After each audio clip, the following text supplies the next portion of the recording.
A big debate amongst wrestlers and even fans on Orton is the best, and he kind of put Omega down, who is someone he works for in his own company. What is your reaction? I mean, one take is that Jim Ross sort of does this rather routinely.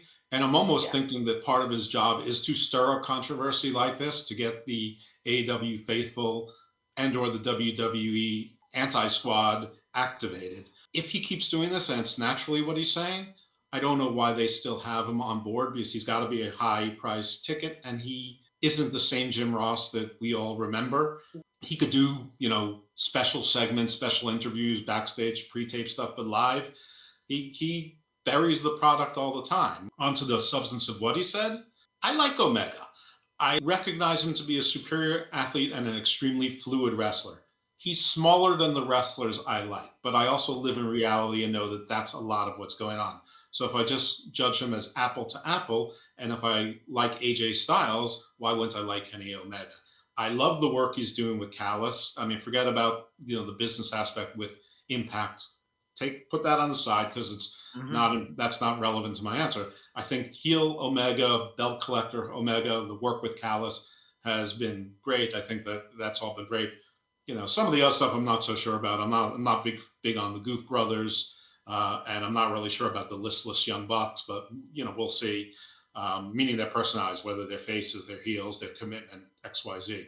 I don't think Randy Orton is the best. I don't think if Kenny Omega never graced this earth, that Randy Orton still isn't the best. He's very good. I mean, he's probably in everybody's top 50 and should be. He might have he's had a great 2020, and he's probably working the hardest he's worked in 10, 15 years. But to call him by far. Yeah, he's done a great job.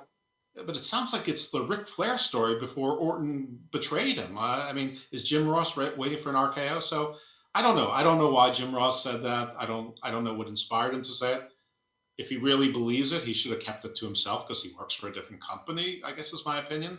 My other opinion is Randy Orton's great. He's an all-time great, but he's not the best, and I'm not really sure he's in the conversation for the best of all time. So before Alex gets his question, I'm sorry, Alex. I want to say one thing about the comment about Impact Wrestling and that their partnership.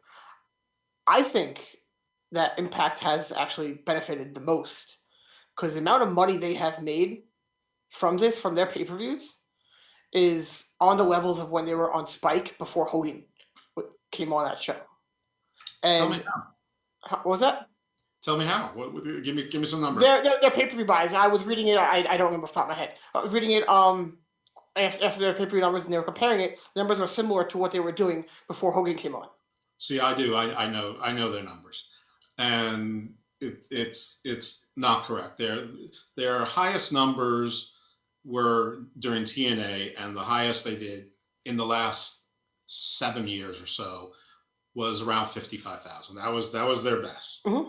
Okay, they've never approached that post since Impact. Period.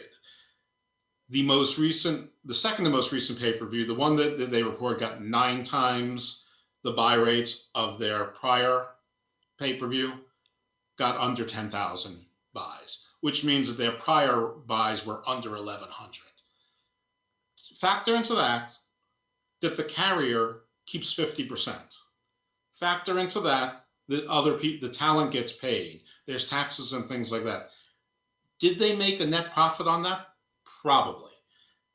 But are they selling a whole lot more merch, or is Kenny Omega selling a whole lot more merch?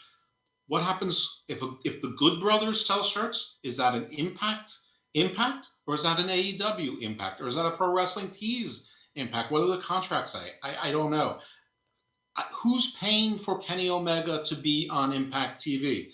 I wouldn't be surprised if Tony Khan was footing the bill for the whole thing. And if he was, sure, Impact's making more money.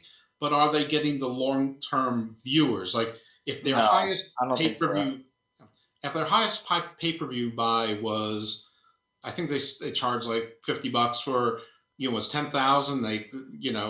That's not a bad number. But if their prior one was 1,100 with AEW and their next one drops back to, let's just say 2,000. I mean, is it a shot in the arm? Sure. But is that new business? Are AEW fans now Impact fans? Are they now Impact customers? No.